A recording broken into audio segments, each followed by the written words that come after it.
Olá! Gente, muito obrigado por vocês estarem aqui no nosso canal TribuTube.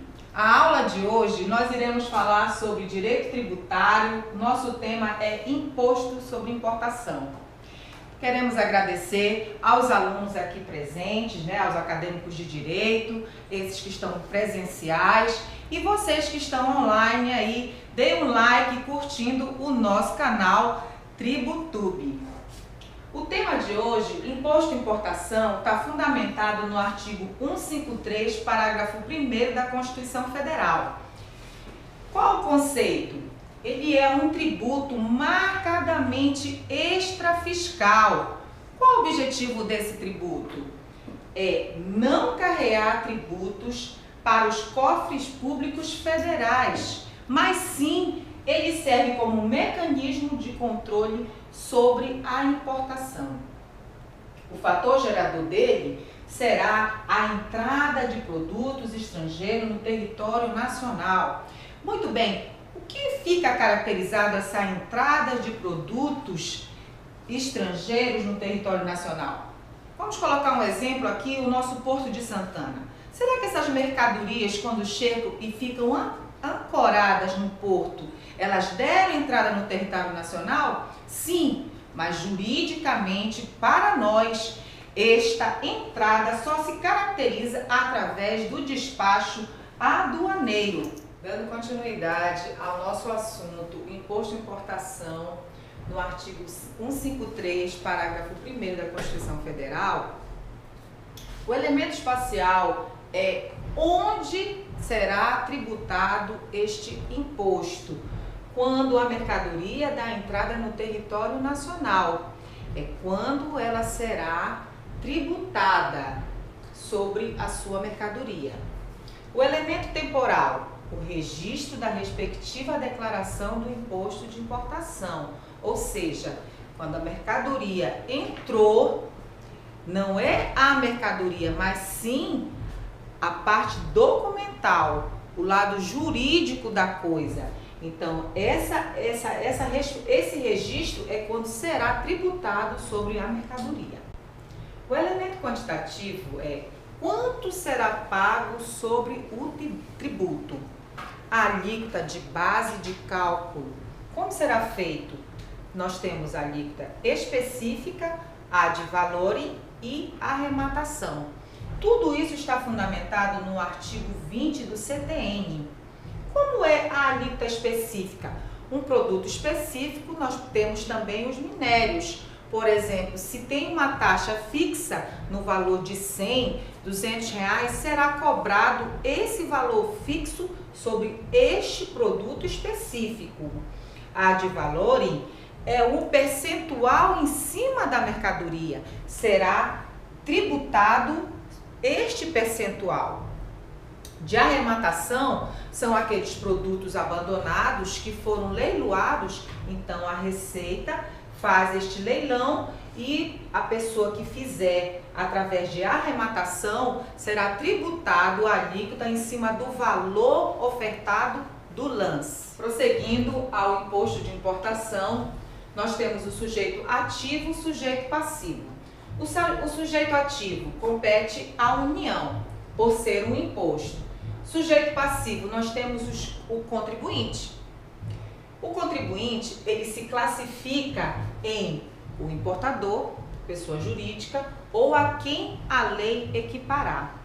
Nós temos o importador, que promove a entrada no território aduaneiro, o destinatário de remessa postal, ou seja, é aquele que está viajando e alguém lhe incumbiu de alguma encomenda e ele trouxe. Esta encomenda, ela ultrapassou o limite, ou seja, ela será taxada este imposto sobre aquela mercadoria.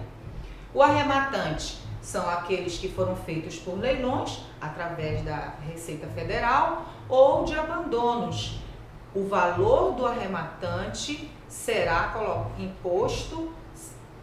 colocado um imposto sobre o valor do arremate.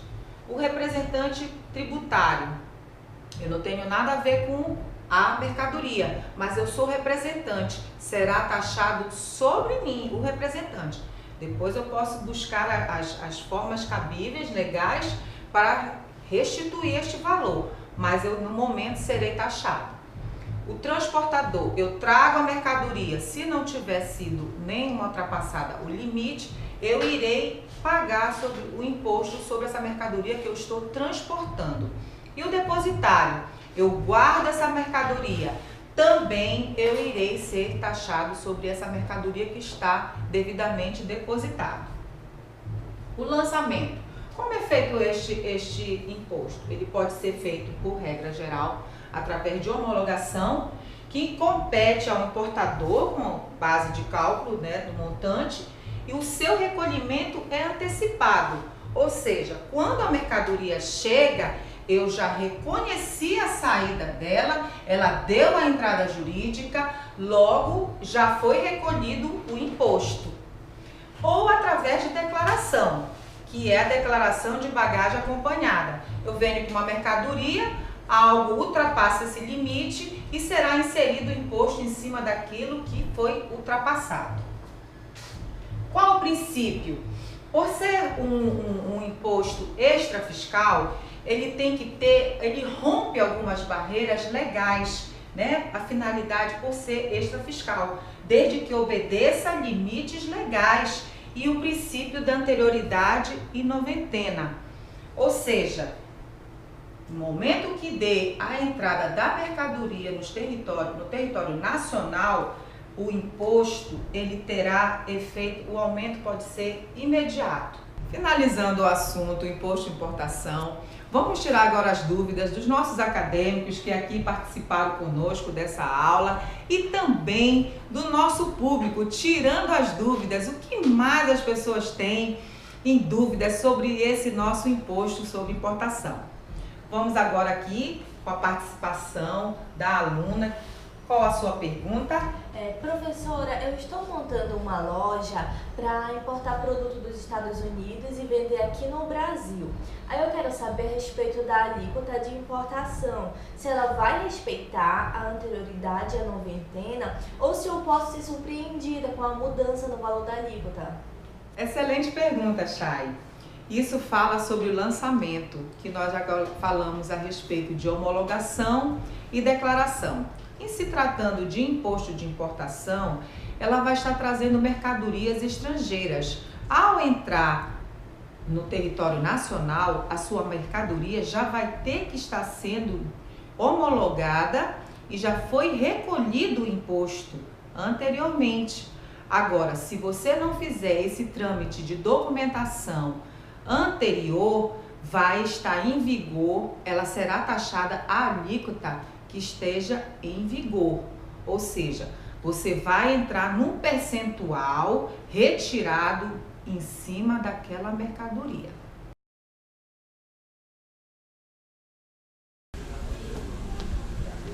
Gente, estou desembarcando agora. Fui para Paris e quando eu fui passar a Receita Federal na alfândega, eu fui obrigada a pagar um imposto, sendo que o imposto é de um presente que eu ganhei da minha tia, de uma bolsa. Olha só! Gente, isso pode eu pagar um imposto de um presente que eu ganhei da minha tia? Pois é, minha amiga, você que foi fazer a sua viagem e ganhou esse presente, terá que pagar sim. Será imposto de importação taxado sobre a sua mercadoria, por se tratar uma mercadoria estrangeira que entrou no território nacional. Você, como contribuinte, irá pagar sobre o valor que ultrapassou o limite dessa bolsa, que você teria uma margem de limite para trazer. Nesse caso, será taxado um percentual em cima deste valor e você irá recolher através de declaração. Essa declaração feita através da declaração de bagagem acompanhada.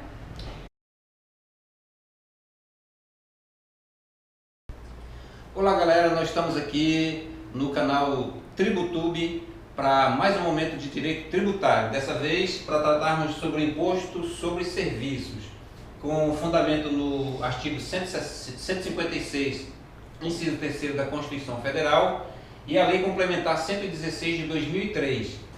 Esse imposto ele tem essencialmente uma função fiscal, ou seja, ele vai obedecer ao princípio da anterioridade da noventena. Ele também tem uma alíquota estabelecida pela lei. Cada município estabelece a sua lei fiscal e essa lei estabelece a sua alíquota devida. A base de cálculo vai ser sempre o preço do serviço prestado e é sobre esse preço que o prestador de serviço irá pagar o seu imposto. Temos o sujeito ativo, é o município. O imposto sobre serviço de qualquer natureza, ele é um tributo devido ao município, que é o sujeito ativo desse imposto. O tipo de lançamento é um lançamento por homologação. O lançamento por homologação é o próprio prestador que faz, ele presta o valor do seu serviço, informa, e sobre esse valor informado incide a alíquota que a lei estabelecer. Depois, o fisco do município vai só conferir, né, se está batendo ou não, mas ele já antecipadamente paga o imposto. Por homologação, ele sempre paga antecipado. O fato gerador é a prestação de serviço. No caso de Macapá, nós temos uma lei própria, que é a Lei 110 de 2014, que estabelece quais são os serviços, tá? Na Lei Complementar 116, nós temos uma lista em anexo dos serviços tributáveis. Quais são os tipos de serviços tributáveis? O sujeito passivo é sempre o prestador de serviço. O prestador de serviço pode ser pessoa física, pode ser pessoa jurídica. Pessoa física é isso mesmo. A pessoa vai declarar o trabalho prestado. Ela vai à prefeitura, retira uma nota fiscal de serviço avulsa, a prefeitura emite essa nota, nela ele vai preencher o serviço prestado, de quanto foi o serviço prestado, e sobre esse valor informado vai incidir o imposto que ele devido, o ISS. Pode ser pessoa jurídica também. No caso de Macapá, já foi dito, a Lei 110 de 2014 é que rege o imposto sobre serviço. Ele é não cumulativo com o ICMS, porque o ICMS é um imposto estadual. Ele só vai incidir paralelamente, excepcionalmente com o ICMS, na questão de transporte, porque o transporte municipal, ele paga o imposto sobre serviço para o município. Já se o transporte é intermunicipal, ele não vai pagar, porque ele não é transporte intramunicipal, dentro do município. Para isso surge um novo imposto, que é o ICMS, ele vai pagar para o Estado por conta de ultrapassar a barreira de um município. E também ele vai ser estabelecida uma alíquota sobre os serviços, mesmo aqueles prestados sob autorização do ente, permissão ou sobre concessão de serviço público. Mesmo os prestadores de serviço por autorização, as permissionárias, as concessionárias e os que prestam serviço público com autorização do ente público, eles também tributam sobre o imposto sobre serviço. Sobre os seus serviços prestados recai o imposto sobre serviço de qualquer natureza. Muito bem, agora nós vamos para o momento das perguntas. Nós temos aqui um grupo de universitários que também estão estudando dentro do assunto, e vamos à próxima pergunta. Professor, minha pergunta é com relação às empresas de transporte coletivo.